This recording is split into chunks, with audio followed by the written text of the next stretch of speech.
31 दिसंबर की सर्द रात थी। मुंबई की रफ्तार थमने का नाम नहीं ले रही थी। पर इस शोरगुल से दूर एक पुरानी सोसाइटी की 5वीं मंजिल पर एक दरवाजा खुला।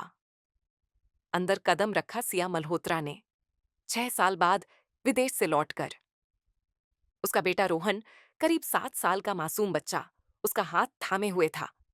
घर धूल से भरा था, पर उसमें एक अपनापन था। सिया की आंखें नम हो गईं।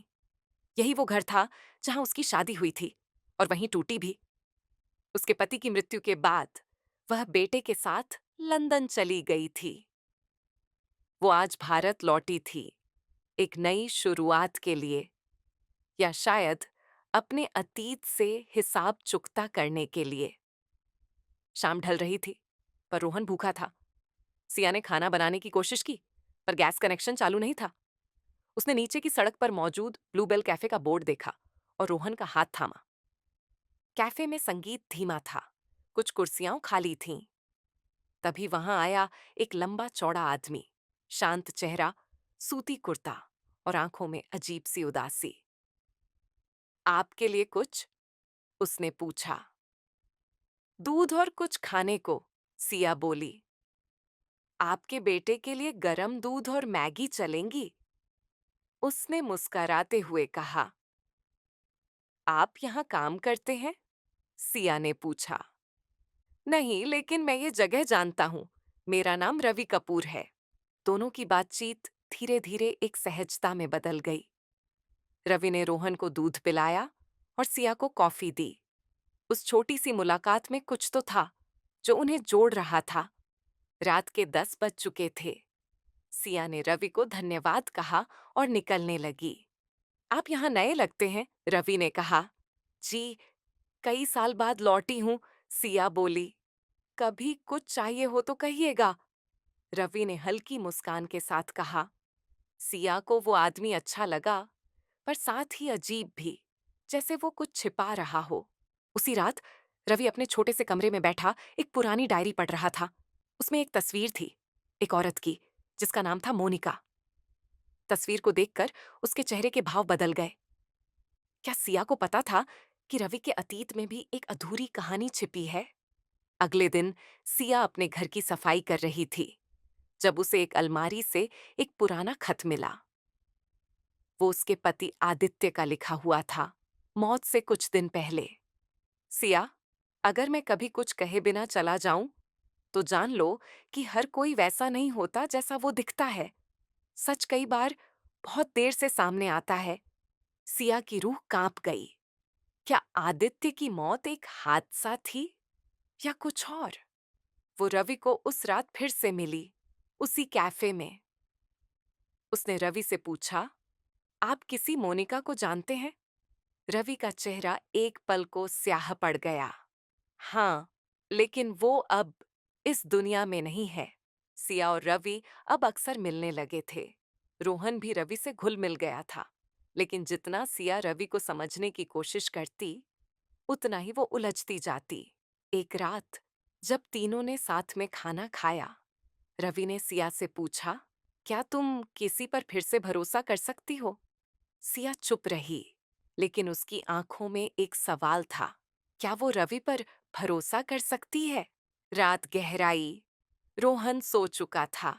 सिया बालकनी में खड़ी थी और अचानक उसके फोन पर एक कॉल आया। अगर तुम्हें अपने बेटे की जिंदगी प्यारी है, तो रवि से दूर रहो। फोन कट गया। सिया सिहर उठी। सिया रात भर सो नहीं सकी।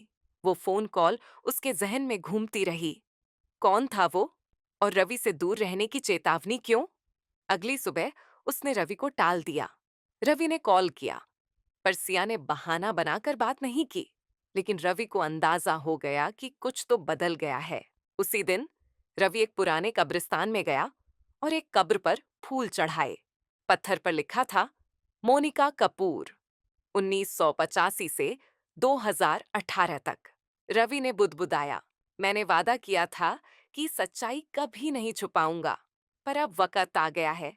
इसी दौरान एक नया किरदार कहानी में दाखिल होता है, इंस्पेक्टर मौर्य। ध्यान से बोलने वाला, लेकिन भीतर तक गहरा आदमी। उसने सिया से मुलाकात की। आपका नाम सिया मल्होत्रा है? जी। क्या आप रवि कपूर को जानती हैं? थोड़ा बहुत। क्यों? इंस्पेक्टर ने एक तस्वीर दिखाई, रवि और मोनिका की। ये मोनिका है, रवि की पत्नी। 5 साल पहले संदिग्ध हालत में मृत मिली थी। मामला बंद कर दिया गया था, लेकिन कुछ चीजें अभी भी साफ नहीं हैं। सिया का दिल धड़कने लगा। क्या रवि सच में खतरनाक है? रवि ने सिया को मिलने बुलाया, उसी ब्लूबेल कैफे में। तुम मुझसे कुछ छुपा रही हो सिया? तुम कौन हो रवि? मोनिका कौन थी? और उसकी मौत कैसे हुई? रवि गहरी सांस लेकर बोला, मैं मोनिका से बहुत प्यार करता था, लेकिन हमारी शादी आसान नहीं थी। एक रात हमने बहुत झगड़ा किया और वो चली गई, फिर कभी नहीं लौटी। पुलिस ने मुझ पर शक किया, पर सबूत नहीं मिले। क्या तुमने कुछ किया था? सिया ने पूछा। नहीं, लेकिन ये सच है कि मैंने उस रात गुस्से में उसे अकेले जाने दिया था, और वो मेरी जिंदगी की सबसे बड़ी भूल थी। सिया सोच में पड़ गई। रवि की आंखों में सच्चाई थी या वो सिर्फ एक नकाब था? रात होते ही एक अनजान साया फिर सिया के घर के पास मंडराने लगा। दरवाजे पर एक चिट फेंकी गई। तुम्हारी जिंदगी तुम्हारे फैसलों पर टिकी है। एक गलत कदम और रोहन अकेला रह जाएगा। सिया अब डरने लगी थी। उसने इंस्पेक्टर मौर्य को फोन किया। मुझे लगता है कोई मुझे और मेरे बेटे को धमका रहा है। इंस्पेक्टर बोला, शायद ये रवि की कहानी से जुड़ा हो। तुम अभी उससे दूर रहो। सिया ने रवि के बारे में गहराई से जानने की ठानी। उसने रवि के पुराने पड़ोसी से मुलाकात की। वहां पता चला, मोनिका की मौत के बाद रवि कुछ महीनों के लिए गायब हो गया था और फिर अचानक वापस लौट आया। उसके बाद उसने अपना नाम तक बदलने की कोशिश की थी। सिया का मन टूटा। मैंने जिस इंसान पर फिर से भरोसा करना शुरू किया, क्या वो ही सबसे बड़ा धोखा है? लेकिन तभी उसे रवि का एक पत्र मिला। सिया, मैं जानता हूं कि तुम मुझसे सवाल कर रही हो, लेकिन सच्चाई वही नहीं होती जो दिखाई देती है। अगर मुझे कुछ हो जाए, तो मेरी किताब के पिछले पन्ने में तुम्हें सब कुछ मिलेगा। सिया ने रवि की दी हुई किताब उठाई। एक पुराना उपन्यास। वो सीधे पिछले पन्ने तक पहुंची। वहां कुछ शब्द पेंसिल से लिखे थे। जो तुम समझ रही हो, वो आधा सच है। मोनिका की मौत आत्महत्या नहीं थी, और मैं अकेला नहीं था उस रात। एक तीसरा चेहरा भी था। सिया सन्न रह गई। एक तीसरा चेहरा? किसकी बात हो रही थी? उसने इंस्पेक्टर मौर्य से बात की।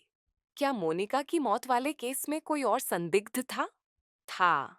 एक नाम, अनिरुद्ध देसाई।